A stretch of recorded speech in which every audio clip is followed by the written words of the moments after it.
How do you handle fame? I handle fame by not being famous. Come on, you know you're a famous man. Nah, I mean, you know, not to me. No? Not famous to me. Some people get drunk off of fame. See, I learned from we was coming in, from I just started music. You know, the people them want me. Them show me say, hey, this game is a game where if you don't mind sharp, you lose your consciousness.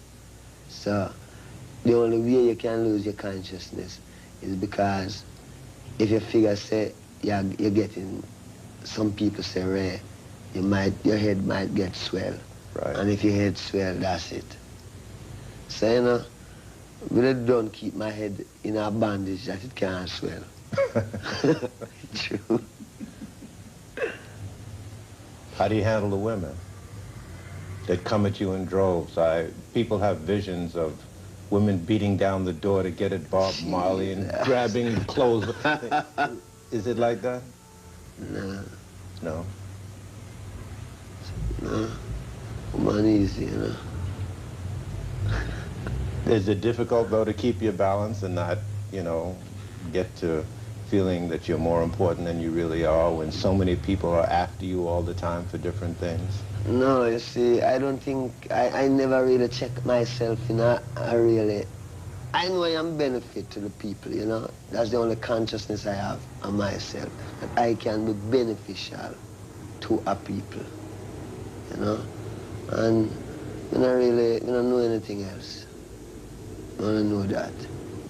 What do you think it is that has made Bob Marley such a big name? I think, you know, maybe it's just what Bob Marley stands for. What is that? The truth. And the determination to stay alive and survive, you know. You have a record out called Survival. Yeah. That was last year. Yeah. Did anything happen to you that caused you to write that? Well, 1976, I'm shoot off of me, right? Yes. And I figured that was survival, you know. Yeah. What happened when you were shot? You were in your home. Yeah. Was it in the morning or at night or what happened? Well, it was about, that's about 9 o'clock in the night. Yeah. What happened is that the night before, about 3 nights before that, I was living at a place called Poolby, you know. Mm. And I went home about 3 o'clock in the morning and get some sleep. And then I was in a lot of gunshot, you know. That was a dream. I was in a barrage, a gunshot, but when it all over, you know, it's like me never really get no shot. But me see my mother get shot. You know, the vision show my mother get shot in her head. And what happened is like the vision said, don't run. You know, it's like, you know, all of this gunshot is like something that the vision said, don't run, stand up. So when the gunshot started firing on Hope Road, the first thing come back to my mind was the vision. And all I could remember is that the vision said, don't run. And somebody have to stand up, you know. And, you know, them fire until it was tired of fire, and then Chew is not really a lawful gun battle. Man start to run and it ease up, you know. And where were you hit? Eh? Where were you hit? Me? Yes, sir. Yeah. Went right through? Or just skinned No, it? I'm said lodge inside there. Yeah? Yeah. You never saw the gunman? Well, at that time, no. But you know who did it? You ever know them? Were they caught? No, but I don't court the police. Mm. It's just, you know, one of them things. You have a record company now. Yeah. Why? Oh, you know, a long time we always have a record company. What we have now is a recording studio. When we go into the studio to work, it was a lot of hassle. I mean, we're Rasta, you know. some people don't want a Rasta in them studio. No, to stop all of this, you have to make one, because, you know what I mean, a man might say, no, you say Haile Selassie are God. Well, you know what I mean, go and build your own studio. You know what I mean? So, all right, Haile Selassie is God, and we're going to build a studio, you know? So, you know what I mean, and that's how it go. Them things come through sabotage and through pressure. If everything was nice, maybe we wouldn't have to build a studio. But, you know, it's just a tricky place.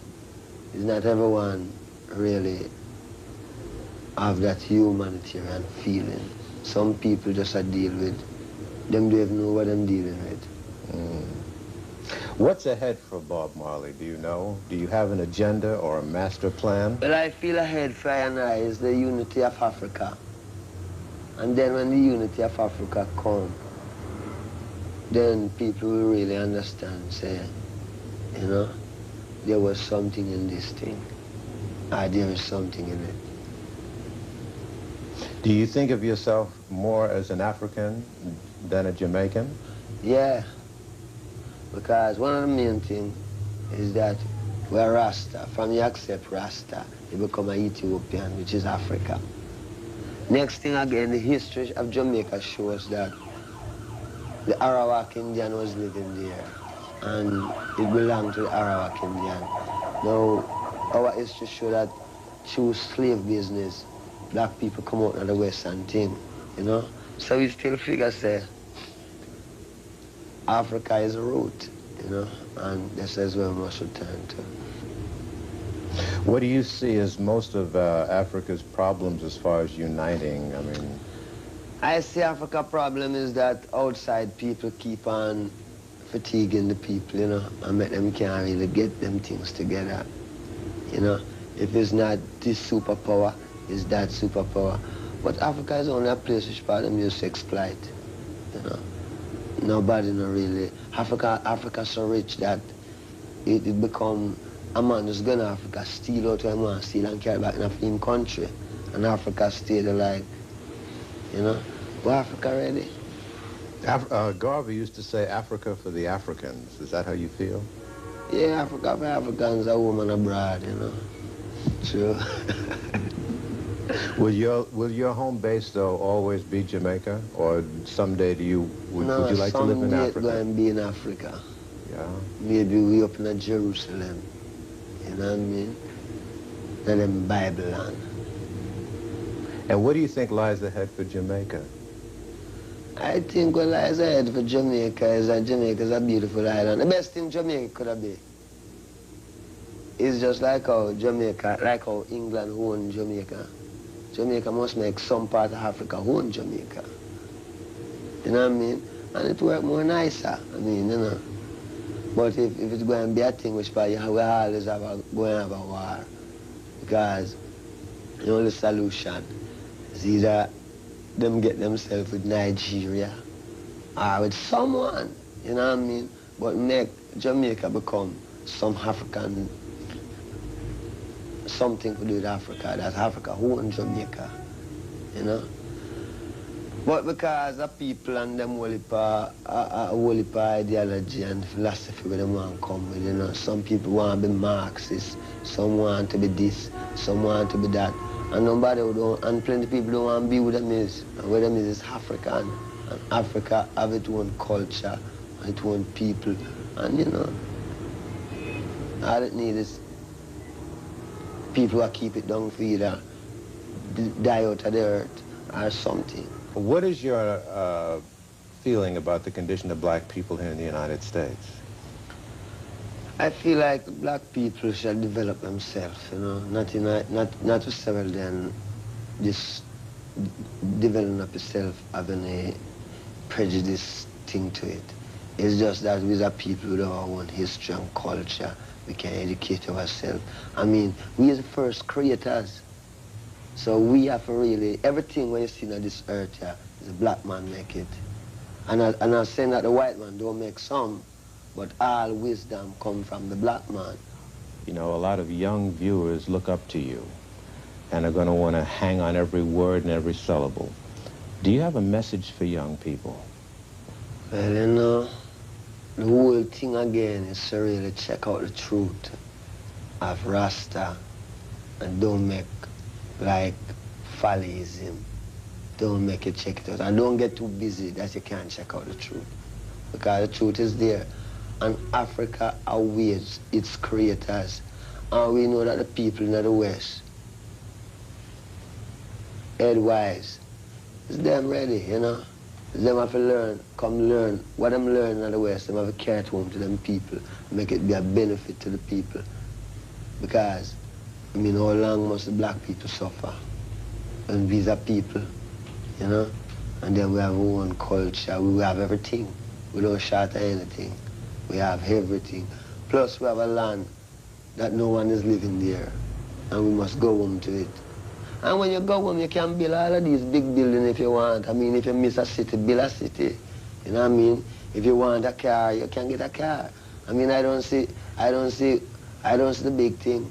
One time America was, you know what I mean, maybe used to have lots of all what I call it, all sort of thing I walk through. Africa is a peaceful place. Then we want to fool black people, but it's a jungle and blah, blah, boom, boom. Where have you been in Africa besides Ethiopia? Zimbabwe. Oh, yeah? Yeah. Gabon. How did Zimbabwe strike you? Well, you know, Zimbabwe nice, man. Zimbabwe really nice. I mean, you know, it's like a paradise in a place. You know, when you go in and see it. Beautiful. How did the people react to you? People's great. Yeah. People good. You know, them places, when you go and you see how the people and how the land set up, you see people living. You see a man having a mouse on a nice piece. And then the whole thing about it, the climate, you can go out all the while. You know what I mean? The climate nice outside. Yeah. If you want to look on a few lions and things, you can walk and go. And if you want to see some things that man never make, but it look like somebody make it, that's all Zimbabwe too. Because I go in a place and I see some stone farm, but I know it's not no man make it, but the weight farm, you know, is higher than something. It's really been a pleasant and informative experience talking to you, Brother Marley. Nice. I thank you for your time. I really Wish you well. Rasta.